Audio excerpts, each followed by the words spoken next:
nós estamos usando o texto de Filipenses capítulo 4. Eu vou projetar aí para relembrar os que vieram aqui na semana passada, os que não vieram estar conectados aí com aquilo que nós estamos falando, para entender o que nós estamos falando. Também tem a mensagem gravada, o CD gravado, do domingo passado, da terça-feira também. Foi um estudo também muito precioso, estudo de Salmos na terça-feira. Então, se você não tem, depois você procure a minha esposa aqui e veja o CD. Então, felicidade é o nosso tema, esse mês inteiro. Então, nós pregamos, que eu preguei semana passada, sobre esse texto de Filipenses 4:11-13, que Paulo diz: não estou dizendo isso porque esteja necessitado, pois aprendi a adaptar-me a toda e qualquer circunstância. Sei o que é passar necessidade, sei o que é ter fartura. Aprendi o segredo de viver contente em toda e qualquer situação, seja bem alimentado, seja com fome, tendo muito ou passando necessidade. Tudo posso naquele que me fortalece. Esse é o nosso texto básico. E daí, eu falei um pouco de uma pesquisa que eu comecei a fazer nesse ano, que eu queria estudar felicidade. Eu comecei a pesquisar os psicólogos, os cientistas, e fiquei maravilhado com o volume de coisas que tem escrito, principalmente depois que esse homem aqui, Martin Seligman, um psicólogo PhD, ele como psicólogo estava frustrado porque ele trabalhou anos e anos atendendo pessoas, e o máximo que ele conseguia fazer é que pessoas extremamente infelizes ficassem um pouco menos infelizes. E aí ele percebeu que a psicologia, até certo, era muito voltada para a doença, para as neuroses, para a depressão. Uma pesquisa que ele fez, por exemplo, nos últimos 20 anos, havia 2.000 artigos e livros escritos sobre felicidade, e sobre depressão havia 60.000. Então ele falou: nós estamos com foco errado, só na doença. Então ele começou a desenvolver pesquisas junto com outros psicólogos de universidades e neurocientistas sobre o que é a felicidade, o que faz as pessoas felizes, o que torna os seres humanos felizes, e a educação, o que a pessoa precisa aprender para ser feliz. E aí começou uma avalanche de pesquisas, de estudos, de psicólogos, de cientistas. Ele criou isso que ele chama de ciência da felicidade ou psicologia positiva. Isso aqui não tem nada a ver com autoajuda, isso aqui é tudo ciência, é tudo professores. Um dos livros muito bons, esse aqui, O Jeito Harvard de Ser Feliz. Um dos professores de Harvard fez uma pesquisa, viveu anos e anos no meio dos alunos e detectou alunos infelizes e alunos felizes, e daí ele escreveu um livro muito interessante, que ele aponta sobre os 7 fatores que fazem as pessoas ser mais felizes. E é um livro muito interessante, não tem nenhum versículo bíblico, mas o que me chamou a atenção é que a maior parte do conteúdo do que eles falam está escrito na Bíblia Sagrada. E o que me chamou mais a atenção ainda é de que a maior parte de tudo que eles escreveram está expresso na carta de Paulo aos Filipenses, especialmente Filipenses capítulo 4. Paulo, sem nunca ter entrado em Harvard, ele experimentou, ele vivenciou, ele expressou essas coisas que eles estão descobrindo agora e que estão fazendo uma revolução no campo da ciência e da neurociência. Então, outros livros que eu indicaria, quem tem interesse, esse aqui de um jornalista brasileiro da Felicidade S.A., Alexandre Teixeira, que ele largou o emprego para dedicar ao estudo sobre a felicidade do trabalho. Ele diz: o que mais infelicita as pessoas, o que mais deprime as pessoas é o trabalho. E ele começou a pesquisar empresas onde os funcionários são felizes, e sendo felizes, produzem mais e ganham mais, e ele tem dado palestras e consultorias e assessorias para melhorar o ambiente de trabalho. Como é que a pessoa pode ser mais feliz no seu trabalho, na sua empresa? Como é que ela pode deixar de trabalhar apenas para receber o salário, mas tendo uma motivação maior, um significado maior? Como dizia o Martin Seligman, tem a vida prazerosa, mas tem a vida que é mais feliz, que é a vida com significado. Como é que você acha significado para viver e achar até no seu próprio trabalho? E um documentário que eu acho maravilhoso, do Rap, que fala um pouco desses testemunhos, dessas histórias, dessas pesquisas dos cientistas sobre felicidade. Há muito material sobre isso, mas o que me chamou a atenção como pastor, como pregador da palavra de Deus, é que essas pesquisas, as descobertas que eles têm feito, através de pesquisas empíricas, aquelas pesquisas científicas, é que a maior parte de tudo isso que eles têm descoberto está escrito na Bíblia Sagrada, está escrito nos Evangelhos. E como eu quis facilitar a minha pregação e a minha comunicação nesse mês, eu peguei tudo em Filipenses capítulo 4, que é a Filipenses inteira, a carta da alegria, e no capítulo 4 Paulo expressa isso. Então domingo passado eu falei, que Paulo disse que aprendeu, ele aprendeu, e os cientistas falaram, nos últimos 30 anos, os cientistas descobriram que o cérebro nosso, a vida que você pode treinar ele é elástico, ele muda, ele pode ser mudado. E Paulo já falou, eu aprendi, você pode aprender a ser feliz, você pode aprender a ser potente, é um aprendizado. À medida que você se dispõe a aprender, você pode mudar o seu próprio cérebro. E Paulo aprendeu, eu aprendi a ser potente. Como que ele aprendeu? Pela conversão, pela experiência com Cristo, pelo impacto de Jesus na vida dele, pela experiência, pela prática, pela revelação de Deus, ele aprendeu. E mais, a felicidade, ela independe das circunstâncias. Paulo diz, eu aprendi a viver contente em toda e qualquer situação. E os cientistas dizem que apenas 10% das situações, das circunstâncias interferem na vida de pessoas felizes. Ou seja, apenas 10% de todas as pesquisas mostram que se o cara tem dinheiro ou não tem dinheiro, se ele tem isso ou tem aquilo, apenas 10% de 100% pode interferir no nível da felicidade. Paulo já pelo contrário, ele tem Jesus, ele tem alegria eterna, espiritual, ele diz nada. Nós que não somos Paulo, o cientista diz que 10% interfere no nosso nível de felicidade. Isso é pelas pesquisas dele. Então eu preguei sobre isso no domingo passado, e agora eu vou começar a mensagem de hoje. A mensagem de hoje, essa é a primeira mensagem de introdução. Eu vou falar nesses próximos 3 domingos sobre os fatores da felicidade, e hoje eu vou apontar um princípio que eles dizem que é o maior, e eu vou mostrar como está em Filipenses capítulo 4. Mas antes disso, eu vou passar um vídeo pequeno de uma propaganda de 1 minuto e pouco, que vai ilustrar tudo que eu vou falar hoje aqui, a mensagem que nós vamos ouvir.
Ok, é um vídeo rápido que mostra o poder da união, quando eles se unem contra o inimigo que vem devorá-los. Quando eles se unem, sozinhos eles são vulneráveis, mas quando há uma unidade, quando eles se juntam, eles vencem os seus predadores.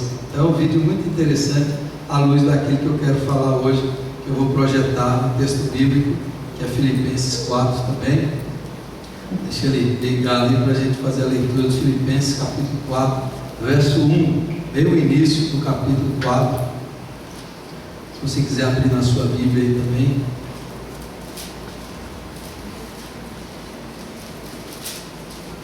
Vamos lá. Pode passar. Filipenses 4, 1, o apóstolo Paulo diz o seguinte. Vamos ler todos juntos? Portanto, meus irmãos, a quem amo e de quem tenho saudade, vocês que são a minha alegria e a minha coroa, permaneçam assim firmes no Senhor, ó amados. É o versículo 1, agora o versículo 10 e 11. Alegro-me grandemente no Senhor, porque finalmente vocês renovaram o seu interesse por mim. De fato, vocês já se interessaram, mas não tinham oportunidade para demonstrar. Verso 13 a 15. Veja que nós paramos no verso 13 do domingo passado. Vamos ler todos juntos? Tudo posso naquele que me fortalece. Apesar disso, vocês fizeram bem em participar de minhas tribulações. Como vocês sabem, Filipenses, nos seus primeiros dias do Evangelho, quando parti da Macedônia, nenhuma igreja partilhou comigo no que se refere a dar e receber, exceto vocês. Pois eu, estando em Tessalônica, vocês me mandaram ajuda, não apenas uma vez, mas duas, quando tive necessidade. Não que eu esteja procurando ofertas, mas o que pode ser creditado na conta de vocês. Recebi tudo e o que tenho é mais que suficiente. Estou amplamente suprido, agora que recebi de Epafrodito os donativos que vocês enviaram. Elas são uma oferta de aroma suave, um sacrifício aceitável e agradável a Deus. O meu Deus suprirá todas as necessidades de vocês, de acordo com as suas gloriosas riquezas em Cristo Jesus. Amém. Paulo estava preso em Roma, era uma prisão domiciliar, ou seja, ele tinha que ficar preso numa casa e ele tinha que pagar o aluguel da casa, mas junto com ele ficava um soldado, então ele tinha que pagar o seu alimento, o seu sustento e o aluguel da casa, ele não podia trabalhar, e ele estava lá esperando o julgamento, ele ficou tempo lá, esperando, tempos e tempos esperando. Então ele escreveu essa carta, e os filipenses, aqueles irmãos lá de Filipos, mandaram ajuda financeira, donativos. Olha, Paulo, para te ajudar. E aí Paulo escreve, desde o capítulo 1, 2, 3 e 4, Paulo diz: eu tenho uma grande alegria, eu estou feliz porque vocês se lembraram de mim, que vocês me ajudaram, não que eu busque oferta, mas porque ao me fazer isso, vocês têm recebido crédito, o Senhor tem creditado na conta de vocês. E aí, o que eu acho maravilhoso é aquele trecho que eu preguei, que termina: tudo posso naquele que me fortalece. O versículo 14 diz: eu posso tudo, suportar tudo, mas vocês fizeram bem em se associar comigo na minha tribulação. Ou seja, Paulo é um homem fortalecido em Cristo, cheio do Espírito Santo, cheio de fé, mas ele é humano, ele é frágil. Ele diz: eu me alegrei sobremaneira. Em outra tradução, eu fiquei muito feliz, mas porque vocês lembraram de mim, porque eu guardo vocês no coração, eu amo vocês, eu tenho saudade de vocês. Paulo diz: vocês não sabem a alegria que vocês me deram. O que Paulo está dizendo nesse capítulo 4, esses textos que nós lemos, é o que os cientistas hoje chamam de rede de apoio social, ou amizade, amigos. É o que eles têm falado. É impossível alguém ser feliz sozinho, como já dizia a música do Vinícius de Moraes. É impossível ser feliz sozinho. Eu estou ouvindo, nem sei a música, né? É impossível. E Paulo está dizendo: olha, eu sou feliz com Cristo, mas que bom, que alegria, como eu fiquei alegre, porque vocês se lembraram de mim, vocês enviaram ajuda. Isso encheu meu coração de grande alegria. Aquele homem, um homem de Deus, ele não é um homem de ferro, ele não é um homem de aço, ele não é um anjo, ele não é um homem perfeito, ele é um ser humano, como eu e você. Ele está dizendo: eu necessito de amigos, de irmãos, de companheiros, de gente que esteja associada comigo. Como isso me faz bem. Então esse assim é o primeiro fator da psicologia positiva. Primeiro fator, os caras têm feito pesquisas e mais pesquisas, por exemplo, sobre o efeito nocivo da solidão, por exemplo, no corpo, na pressão arterial, na pressão sanguínea, de como pessoas solitárias morrem mais cedo e acumulam doenças. E eles têm feito pesquisas e pesquisas de todos os tipos. Você não imagina o tanto de pesquisa que tem. Eu coloquei uma aqui que eu fiquei impressionado pelo tempo que foi essa pesquisa. Essa próxima aí, pode deixar ligado aí. Essa daí foi feita em Harvard. Essa pesquisa foi uma das mais longas da história. Elas começaram a ser feitas nos anos 30.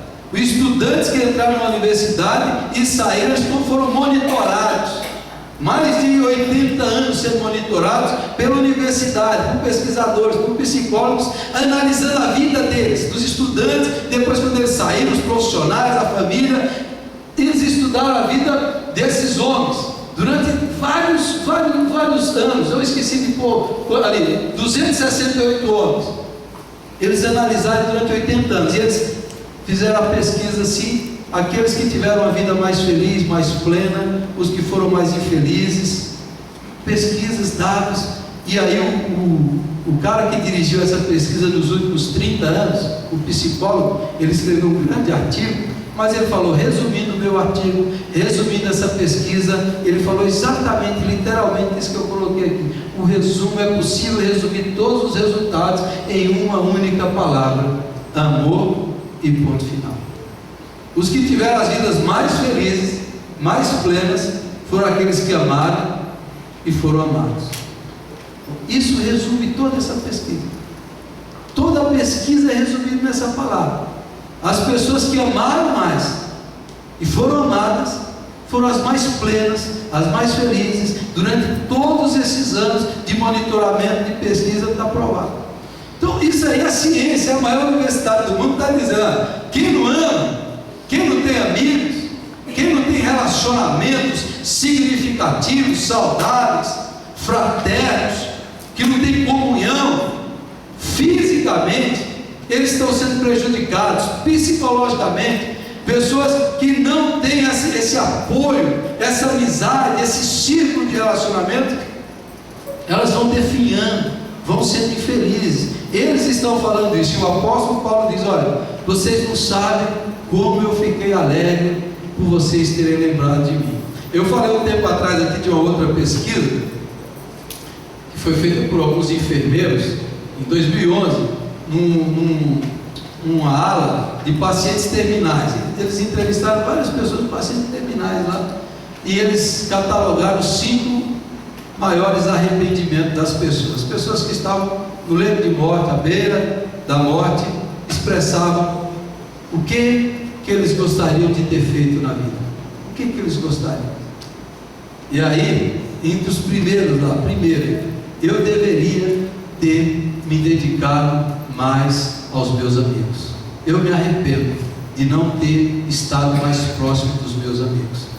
Depois outro arrependimento: eu poderia e deveria ter sido mais feliz. Eu deveria e poderia, e também está em Filipenses, o outro arrependimento, expressar mais os meus sentimentos. Eu deveria ter falado para as pessoas que eu gostava, que eu as amava, mas eu segurei meus sentimentos. São arrependimentos no leito de morte. Isso é uma pesquisa. Outra pesquisa que está sendo feita ultimamente. Existe muito o chamado estresse pós-traumático. Quando a pessoa enfrenta uma perda, uma doença, um acidente grave, e a pessoa enfrenta depois a consequência na sua mente, na sua alma, nas suas emoções. Muitos ficam deprimidos, pessoas que perdem alguém querido, ou pessoas que enfrentaram um câncer e enfrentam depois, ou pessoas que enfrentaram a guerra, por exemplo. O estresse pós-traumático tem essas consequências. Mas o pessoal está pesquisando um outro tipo de pessoas, que eles chamam do crescimento pós-traumático. Pessoas que enfrentaram uma doença ou uma perda, ficaram em coma, um acidente que quase destruiu a vida, e eles voltaram. Algumas pessoas têm saído do estresse, do enfrento do estresse, e experimentam um crescimento pós-traumático. Ou seja, pessoas que quase morreram recomeçam a sua vida com atitude nova, com um jeito novo de viver. E essas pessoas demonstram nas suas atitudes, um dos primeiros valores delas é: preciso manter, criar e fortalecer os meus laços afetivos com as pessoas que eu gosto, com os meus amigos, com os meus familiares. Eu tenho que parar de perder tempo em outras coisas e me dedicar a essas pessoas. O crescimento pós-traumático. A pessoa que quase morreu, ela fala assim: quase minha vida foi, agora eu vou fazer o que vale a pena. Eu vou me dedicar aos meus amigos. Outro dos fatores é: eu vou ser mais grato, vou agradecer mais. É uma eu vou se tornar uma pessoa mais grata pela vida. Eu quase morri, pessoas tornam mais gratas e se tornam mais amigas. E são algumas pesquisas do valor que a amizade, os relacionamentos, as pessoas próximas, os nossos irmãos, os nossos familiares têm na nossa vida. Outra pesquisa, vamos lá, grava para você pensar bem. Lá em Harvard, esse pesquisador disse que foi estudar os alunos. Aí quando começavam as provas, os trabalhos, ele começou a analisar os alunos. Os alunos que, quando a pressão acadêmica aumentava, esses alunos se isolavam, iam para o quarto, ficavam estudando sozinhos, se isolavam do seu círculo de amigos. Esses tinham um tipo de resultado. Outros, que mesmo no meio da pressão acadêmica, se reuniam com os amigos para estudar juntos, para tecer ideias, para terem momentos de lazer juntos. Ele percebeu, depois de alguns meses, os alunos que se isolavam caíam consideravelmente o rendimento acadêmico deles. Aqueles que se cercavam de amigos, que estudavam juntos, que faziam trabalho juntos, que estavam juntos de pessoas, esses progrediam consideravelmente nas notas, na produção acadêmica, no trabalho. Isso em Harvard, esse pesquisador que escreveu o livro falou: eu pesquisei isso e provei isso. Ou seja, a tendência do ser humano é, quando vem um problema, quando vem uma crise, a tendência dele é se isolar, é ficar sozinho. Quando vem um problema, ele foge, se esconde. Ele fala: é isso que não deveria nunca acontecer. Quando vem um problema, a crise, ele deveria buscar um grupo de apoio, gente com qual ele poderia contar para apoiá-lo, para estar junto com ele, que isso tem capacidade, e tem todas as pesquisas químicas, da redução do cortisol, da produção da ocitocina, dopamina, serotonina, todos esses negócios do cérebro. Isso é os cientistas que estão falando. Percebam, Paulo está preso. Paulo não tem nenhum sentimento de vítima, de coitadismo, de isolamento. Paulo não tem nenhum sentimento aqui de raiva. Não. Que bom que vocês lembraram de mim. Que bom que eu trago vocês no meu coração. Eu fiquei alegre de vocês, filipenses. Eu amo vocês. Olha que atitude, que atitude. Aí é o nosso desafio hoje aqui, né? Para você pensar. Você cultiva relacionamentos, amigos, parentes seus, gente que já foi importante na sua vida e hoje você deixou de lado. Até gente próxima, até parentes consanguíneos, que por causa de um problema, uma dificuldade, você se isolou, deixou de lado. E irmãos da igreja, irmãos próximos, que você deixou passar, que você não se interessa mais, que você tem trabalhado, tem buscado ganhar e deixa isso de lado. E acha isso luxo, acha isso desnecessário, não acha isso importante. Quanta gente solitária nós temos hoje. Quanta gente que não tem um amigo, um irmão, um companheiro, que não tem um grupo, que não tem uma relação. Essa semana eu ganhei um livro do irmão aqui, foi até uma bênção que eu estava lá em Londrina. Vou contar um testemunho, aparece. Eu fiquei até impressionado, eu vou contar esse testemunho.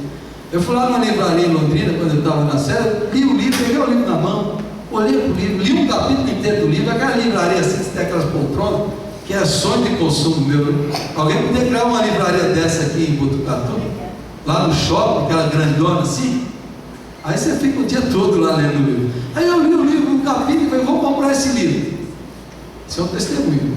Aí eu ia indo para o caixa e falei: não vou comprar, já comprei livro demais, tem livro demais para ler, deixei o livro. Aí eu fui embora. Aí eu falei: devia ter comprado o livro.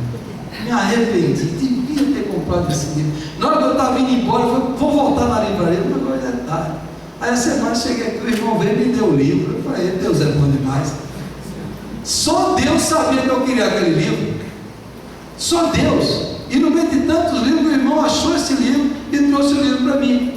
E aí eu quero falar do livro. C.S. Lewis, grande escritor, pensador, conversando com C.S. Lewis, ele escreve no livro dele lá, que se não fossem os amigos dele, nem as Crônicas de Nárnia, nem o Senhor dos Anéis teria sido escrito, porque os dois amigos que escreveram os livros, eles não tinham coragem, achavam que o livro era muito fraco, era inferior. Aí um incentivou o outro, um falou: publica, que o livro é bom. Aí ele publicou, e os livros se tornaram clássicos da literatura. da literatura de fantasia, da literatura cristã, esses livros. Então eu estou abrindo isso aí para você ver. Percebam que gente que tem amigos, gente que tem alguém que pode cooperar, incentivar, ajudar, você cresce, você se motiva, você avança. Quem vive isolado não, e isso não é às vezes uma prioridade nossa. Às vezes você prioriza lá, esse ano eu vou fazer isso, vou fazer aquilo, vou trabalhar nisso, mas você não coloca, eu vou visitar mais o meu pai, eu vou visitar mais minha mãe, eu vou visitar meu irmão, eu vou na casa do meu amigo, eu vou lá atrás dele, eu vou me encontrar com ele, eu vou estar mais próximo daquelas pessoas, eu vou criar novos amigos, eu vou estreitar os meus relacionamentos. Às vezes a gente não leva isso a sério. Eu vou me envolver com a comunidade da igreja, eu vou me envolver com eles, eu vou colocar isso como prioridade da minha vida. E aí às vezes você não sabe porque o povo está tão infeliz, né? Por que está tão infeliz? Porque está cada dia mais isolado, solitário. As pessoas estão próximas uma da outra, cada uma no seu celular, uma aqui, a outra ali, e elas não se falam, não se olham, não conversam, e cada uma no seu mundo, no seu isolamento, no seu quarto. Isso nunca fez bem, que nem faz bem. Aí você fala, mas como é que a gente desenvolve bons relacionamentos? Fala assim, mas gente dá muito trabalho. Então a pessoa falou assim, o único problema é que eu odeio o ser humano. A pessoa falou assim, eu só tenho um defeito, eu odeio ser humano, né? Então o antigo presidente nosso lá, o general, o Batista lá, João Batista Figueiredo, ele falava, né? Eu gosto de cavalo, o povo é que se exploda. Ele falava isso. Então tem gente que fala assim, mas eu não sou bom, eu não sou fácil de fazer amizade, de relacionamento, eu sou uma pessoa difícil, ou isso ou aquilo. Eu quero mostrar para você como o apóstolo Paulo nos ensina em próprio Filipenses capítulo 1, como ele diz, como a gente pode desenvolver bons relacionamentos. Filipenses capítulo 1, versículo 3, Paulo diz assim: agradeço a meu Deus toda vez que me lembro de vocês. Paulo é grato pela coisa boa nas pessoas. Lição: lembre o melhor, esqueça o pior. Lembre o melhor, esqueça o pior. Mais uma pesquisa. Pesquisa mostra que a gratidão é uma das maneiras mais poderosas e instantâneas para se entrar em um estado emocional mais positivo. Estudos revelam: as pessoas que manifestam ou praticam a gratidão são mais saudáveis, vivem mais e sentem-se mais jovens. Esta pesquisa também revelou que as pessoas que se engajam na prática diária da gratidão apresentaram uma melhora até na qualidade do sono. Há um Instituto da Gratidão nos Estados Unidos que não é de igreja, é de médicos que dão palestras e ensinam as pessoas a serem gratas. Seja grato pela coisa boa nas pessoas. Isso foque, né? Lembre o melhor, esqueça o pior. Mas fulano, eu tinha uma amizade, ele fez mal para mim, esqueça o pior, lembre o melhor. Seja grato, focalize no positivo das pessoas e seja grato pelas pessoas, seja grato pelas pessoas que estão próximas de você, agradeça pela vida delas, em vez de você maldizer. Eu já citei isso aqui várias vezes, mas esse pesquisador de Harvard, ele dá palestra nas empresas, e o que ele ensina para o pessoal lá, que está se sentindo estressado, que está com atitude negativa? Ele diz: olha, no final de cada dia, pegue uma folha de papel, e nessa folha de papel você vai escrever 3 coisas boas que aconteceram no seu dia, e você vai agradecer. Escreva, porque ao escrever, o seu cérebro revive a experiência, e ao reviver a experiência, o seu cérebro vai ser treinado em focalizar a coisa boa do seu dia, e vai esquecer a coisa ruim. E ele diz: para cada emoção negativa, você precisa de 3 emoções positivas para apagar aquela negativa. Então ele dá palestra, e aí os CEOs das empresas, né, os chefes executivos, começam a mudar a atitude dele. Falam: olha, durante 21 dias ele fala, você vai escrever. E o cara fala: nossa, eu agradeci por isso, agradeci por aquilo, a minha vida começou a mudar outra experiência. Eles falam assim: você que está aqui, os psicólogos fazem isso, escreva um texto para uma pessoa que fez bem para você no passado, alguém que te ajudou, escreva um texto para ela agradecendo.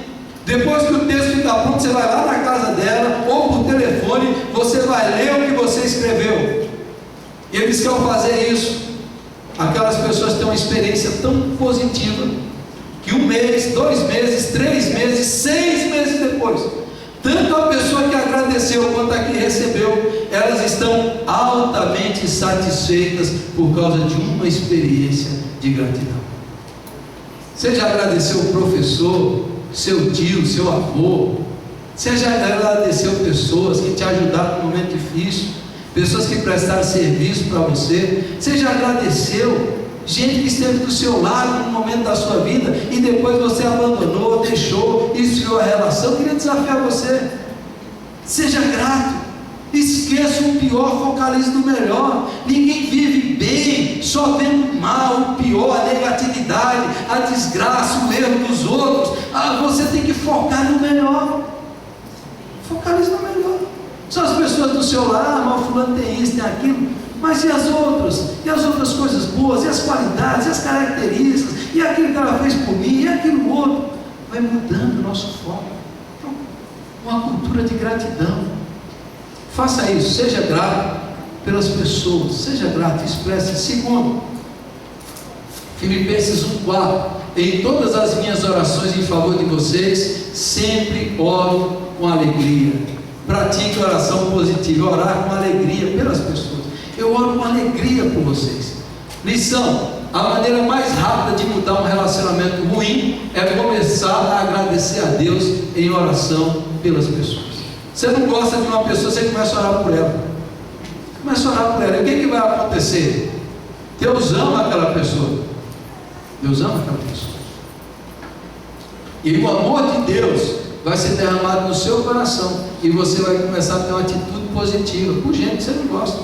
Você não gosta. Lembra um pastor que disse que ele odiava o Paulo Maluf? Ele falava assim: eu vi o Paulo Maluf assim: você não mata esse homem.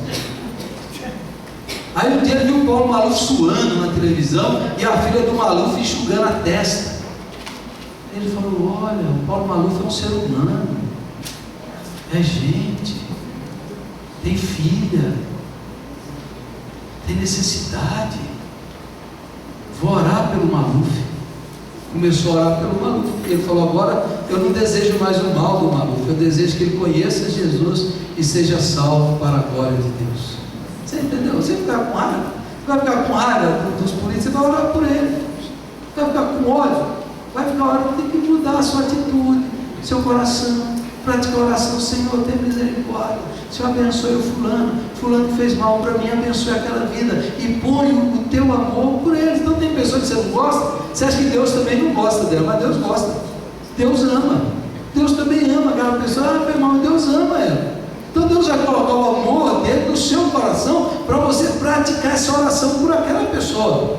Então a melhor maneira de melhorar os nossos relacionamentos ruins é você orar, abençoar, e Deus vai trazer o amor dele para o seu coração. Amém? Essa é a maneira. Terceiro, seja paciente com o progresso dos outros. Filipenses 1,6: estou convencido de que aquele que começou boa obra em vocês vai completá-la até o dia de Cristo Jesus. Vai completá-la até o dia de Cristo Jesus. Lição 3: Deus ainda não finalizou o acabamento nas pessoas. A pessoa ainda não está pronta, não está acabada. Deus está no processo, como você, como eu. Então seja paciente. O fulano ainda não está pronto, ele ainda não é uma pessoa perfeita, madura. Seja paciente como Deus é paciente com você. Como Deus tem paciência conosco, seja paciente com os outros. Seja paciente com as pessoas que estão do seu lado. Mas se Deus está trabalhando na vida dela, Deus vai mudar, Deus vai mudar, e Deus vai fazer. Mas é uma pessoa ruim, então Deus vai julgar. Não pertence a você, não pertence a nós. Quando Jesus contou a parábola do joio e do trigo, falou: não pertence a você julgar nem tirar o joio do trigo. Isso é Deus e os seus anjos que vai fazer, não pertence a nós. O que depende de você, seja paciente. Seja paciente. Eu ouvi uma frase que alguém falou, que nós julgamos os outros pelas suas ações, mas nós julgamos a nós mesmos pelas nossas intenções. É interessante, falando: não, a minha intenção era boa, mas foi uma bobagem. Aí o outro, a gente julga só pelo que faz, a gente não sabe a intenção do coração. E como pastor, eu já conversei e já lidei com muitas pessoas, e às vezes as pessoas que os outros julgam de um jeito, de uma maneira, quando você conhece profundamente, é totalmente diferente. Totalmente diferente. Quando você conhece o coração, quando você sabe das lutas, dos temores, das dores, das angústias, você muda os seus olhos, você muda o seu jeito. Quando você conhece profundamente as pessoas, você vai perdendo os seus preconceitos, essas barreiras que a gente cria, falando, não era nada disso que eu pensava, não era nada que eu julgava, é diferente a pessoa. Você começa a lidar com a intenção, com a alma, e sua visão começa a mudar. E aí você tem que pensar que isso vai fazer bem para você. É você que vai fazer bem, é para você que vai fazer bem, não é para ninguém mais, é para você. Seja paciente com os outros, seja paciente com as pessoas que te irritam, seja paciente, né? Eu sempre tive dificuldade de lidar com pessoas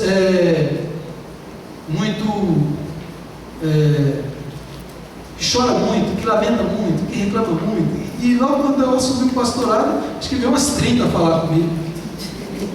Alguém vinha assim, eu estou deprimida por causa do Silvio Santos, eu assisti Silvio Santos, porque achei que eu peguei, estou deprimida. Aí vinha outra e vinha lamentável. Eu falei, senhor, o senhor está me testando, né? As pessoas falam muito devagar, mas lamentável, murmurado, autocomiseração, as pessoas lamentam demais, reclamam demais, aí dá vontade de dizer, acorda, miserável! Para dessa bobagem, rapaz, esse é tonto.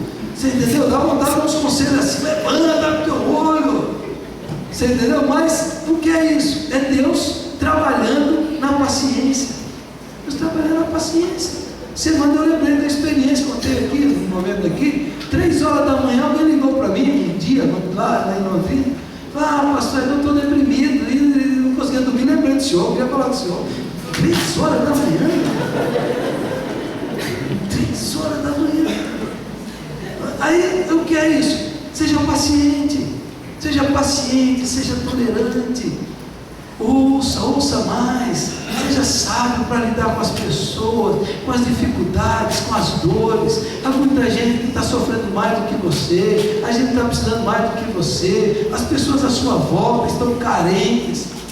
Então, seja paciente, ela não está pronta, ela não está perfeita, ela ainda não está acabada por Deus. Todos estamos no processo, todos estamos nesse meio e Deus está fazendo isso. 4 e último, ame as pessoas a partir do coração. Paulo diz, Deus é minha testemunha de como tenho saudade de todos vocês, com a profunda afeição de Cristo Jesus. Eu tenho uma profunda afeição. Na outra tradução diz, eu tenho uma afeição das entranhas, a ideia das entranhas de Paulo, estava a afeição dele, entranhados afetos é a versão, né? Lição, o segredo dos que apreciam as pessoas em sua vida é que estão cheias do amor de Deus, e mais, elas expressam esse amor, elas falam, e aí a dificuldade, expressar amor, afeto, e dizer, eu gosto de você, que bom que você está comigo, que bom que você orou, que bom que você me ajudou, como você é precioso para mim, como eu gosto de você, como a sua companhia me faz bem, como a sua presença é gratificante para mim. Paulo diz, eu sinto entranhados afetos por vocês, entranhados afetos. Então, perceba, o amor de Deus pode fazer isso por nós, o amor de Deus pode fazer isso por nós, pode mudar o nosso afeto. Tem um texto bíblico que diz que o fariseu, quando Jesus curou lá o cara, o fariseu criticou Jesus. Jesus olhou para o fariseu e diz que Jesus olhou indignado pela maldade do fariseu, mas no mesmo texto diz que Jesus olhou com ternura para o fariseu. Só Jesus consegue isso, ter indignação e ternura pelo povo. Assim, como você faz isso, mas mesmo assim Jesus tem ternura, gosta, esse olhar que a gente precisa ter no nosso coração, na nossa alma. Mas não é fácil, é óbvio que não é fácil, é Deus em nós, é a presença de Cristo em nós, é o Espírito Santo, por isso que Ele habita conosco, para nos capacitar a amar pessoas difíceis, complicadas, gente das mais variadas. É Deus que faz isso, é Deus que vai fazer isso. Eu queria desafiar você nessa noite a expressar mais afeto, a falar, a expressar para as pessoas que você gosta. Eu queria desafiar você, quem sabe você tem um irmão, um amigo, que faz tempo que você não visita, que você não encontra, que você não fosse lá, que você agradecesse pessoas que te fizeram bem, que você perdoasse outras tantas, que você se reconciliasse com outras mais, que você fizesse o máximo fortalecer os laços afetivos, para fortalecer aqueles que estão próximos de você, gente que vai contar com você, porque quando você morrer, é eles que vão estar lá no seu caixão, não? Pelo menos tem que ter alguém para chorar. Então Herodes, que quando ia morrer, o que Herodes fez? Prendeu todos os anciãos de Israel e deixou uma ordem: quando eu morrer, matem os anciãos, porque aí o povo vai chorar, então alguém vai chorar quando eu morrer. O Herodes fez isso, você entendeu? Aí quando ele morreu, ninguém cumpriu a ordem dele, não matou ninguém, e aí ninguém chorou quando Herodes morreu. Essa é uma vida miserável, que não tinha, desconfiava da mulher, do filho, mandou matar o filho, mandou matar a esposa que ele amava, porque ele se apegou ao poder. Então pessoas assim que se apegam ao poder, apegam à riqueza, ao trabalho, no seu próprio ego, e aí vão desprezando os amigos, as amizades, os relacionamentos, o companheirismo, a igreja, não participa de atividades, não se envolve, não cria isso, e vai se tornando solitário e isolado. Falei essa semana aqui, quando você tem um amigo, é muito melhor você confessar a tentação do que confessar o pecado. Você está diante de um problema, está sendo tentado de fazer alguma coisa errada, você vai lá e pede ajuda para um amigo, você vai lá e fala. Lembrei da experiência de um pastor que foi visitar uma mulher, e a mulher tinha segundas intenções com ele, né? Chegou lá, o marido não estava, a mulher estava com uma roupa toda sensual, e o pastor entrou, e ela: senta aqui, pastor. Ele já sentiu o clima, que o negócio estava diferente ali. Aí quando ela foi na cozinha pegar uma bebida, ele pegou no celular, só apertou para o outro pastor amigo dele, falou para ele: vem aqui me socorrer que a coisa está feia. Venha me salvar, a expressão: venha me salvar. E o pastor foi lá na casa, disse: vim aqui te encontrar, e pegou ele, foi embora. Por pouco, ele estava sendo tentado, ele ia destruir o seu casamento, o seu ministério, ele poderia cair ali no pecado e no adultério, mas um amigo, que ele poderia pedir ajuda, numa hora crucial, foi lá e o ajudou. Você tem alguém assim? Você tem alguém que na hora que você está querendo fazer uma bobagem, você pode recorrer, você pode pedir ajuda, você pode se encontrar, você pode falar tudo do seu coração. Se não tem, essa deveria ser a prioridade número 1 da sua vida. Você poderia colocar isso como prioridade. Pode passar. 2 histórias reais, que tem ilustrações delas, mas que são verdadeiras. A primeira é do menino vietnamita, que um bombardeio feriu uma menina, ela estava perdendo sangue, ia morrer, e ninguém tinha sangue do tipo da menina.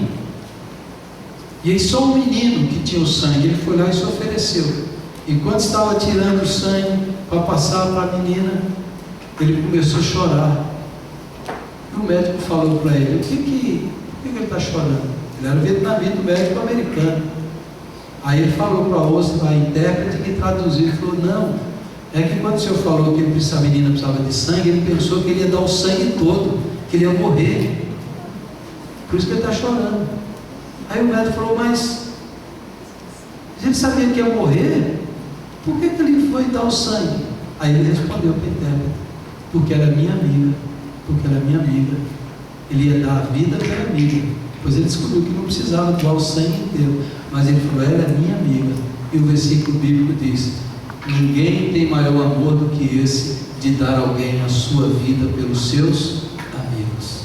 Jesus deu a vida pelos seus amigos, dá a vida pelo outro, dá a vida por alguém que está próximo. A outra história do soldado na guerra, que foi ferido e caiu para trás da batalha, e o soldado falou para o seu superior: eu preciso voltar para pegar. E o superior falou: não, mas ele já morreu, não adianta voltar. Ele falou: mas eu vou voltar. Não volte. E ele voltou, desobedeceu. O seu superior foi, pegou o seu amigo e trouxe o corpo. E aí o chefe falou para ele: você desobedeceu uma ordem, você entrou em rebeldia, ele já estava morto, e agora você vai ser expulso, você vai ser julgado, olha a besteira que você fez. Aí ele falou: não valeu a pena, porque quando eu cheguei lá ele ainda estava vivo, e antes de morrer ele olhou para mim e falou assim: eu sabia que você viria, porque você é meu amigo. Eu sabia que você não me deixaria para trás, porque você é meu amigo. Ele pegou o corpo do seu amigo e o trouxe, porque é o seu amigo. A palavra de Deus diz o seguinte: em todo tempo ama o amigo, e na angústia se faz o irmão. E o Senhor Jesus falou: novo mandamento lhes dou, amem-se uns aos outros como eu os amei, vocês devem amar-se uns aos outros. Com isso todos saberão que vocês são meus discípulos, se vocês se amarem uns aos outros. Uns aos outros. Você ama os seus amigos? Você é amigo de alguém que está precisando? Você se coloca disponível para ele? Quantos parentes próximos de você perdeu o contato? Quanta gente que já conviveu com você não tem mais relacionamento? Eu queria desafiar você a ser amigo, a cultivar relacionamentos bons, profundos, espirituais. Desafiar você a visitar pessoas para agradecer, desafiar você para incentivar, para elogiar, para focar no positivo, para criticar menos, para incentivar, edificar as pessoas, chamar você para amar mais, porque hoje não é Harvard que está dizendo isso, não, é Jesus que disse. A felicidade está atrelada ao amor. Se você ama, você é feliz e você vai ser mais feliz. Não adianta você ter uma atitude negativa de cobrança, de crítica, você vai receber o mesmo. Mas se você muda o seu foco, aprecie, elogie, abençoe, agradeça, ame as pessoas, você vai ser amado, você vai receber de volta. Você vai receber de volta, faça isso. Esse é o desafio que nós temos. Esse é o desafio da nossa igreja. Esse é o nosso desafio aqui, ó. Todo domingo, às vezes, você senta do lado de uma pessoa e você não a conhece, você não fala com ela. Quão triste isso é. Eu já entrei em igreja, você entrava e saía, você não falava com ninguém, não cumprimentava. Igreja é encontro, é afeto, é abraço, é olho no olho. Igreja é gente apoiando gente, é gente junto, amando a Cristo. Igreja não é só você vir aqui ouvir uma pregação, achar bonita. Igreja é conhecer o outro, é estar junto do outro, é amar o irmão, porque ninguém pode ser feliz sozinho. A minha felicidade está em Cristo, está no próximo. A minha felicidade está em Cristo, está no próximo. Você vai ser feliz à medida que você ama. E aí os psicólogos positivos também estão dizendo que o cérebro, os hormônios são liberados lá à medida que quanto mais você coopera, mais o seu cérebro fica feliz. Quanto mais você compete, concorre, mais infeliz você fica. Ou seja, a cooperação, fomos feitos para cooperar, para ajudar, para servir, para fazer o bem. E ao fazer isso, mais feliz você se sentirá. Louvado seja o nome do Senhor. Então, irmãos, tome um desafio, tome uma decisão hoje. Tome uma decisão hoje. Essa semana você vai fazer um negócio diferente. Semana você vai visitar alguém, você vai visitar, vai abençoar, vai elogiar, vai escrever uma carta. Escrever uma carta. Você vai escrever um e-mail. Você vai telefonar para alguém. Você vai falar com uma pessoa, me perdoe. Você vai se reencontrar com ela. Você vai olhar para ela e ver Cristo na vida dela e dizer: eu vou ser feliz me relacionando com você. Você vai fazer um desafio diante de Deus. Eu vou ser uma pessoa relacional. Eu expulso esse espírito de individualismo, de isolamento, de autocomiseração, de vitimismo, de achar-se superior ou inferior aos demais. Somos uma só família, somos um só corpo. Nenhum homem é uma ilha. Fomos feitos para viver em comunidade. É assim que nós somos criados para ser. E ao participar dessa ceia, é uma ceia da comunidade, é uma ceia de amigos, é gente que ama e parte o pão e celebra junto a vida de Cristo, a presença de Cristo, o poder de Cristo em nós, em nome de Jesus. Eu quero concluir com uma frase de Francis Schaeffer, um dos maiores filósofos da história da igreja, um dos maiores filósofos do século XX. Ele diz o seguinte: estou convencido que as pessoas do século XX em todo o mundo não vão nos ouvir se possuirmos a doutrina correta, as regras de conduta correta, mas não vivemos em comunidade. Não adianta dizer que temos comunhão ou amor um pelo outro, se isso não for mostrado na prática. Na prática. Em nome de Jesus, eu desafio você para viver em comunidade. Amém? Vamos ficar em pé e vamos orar.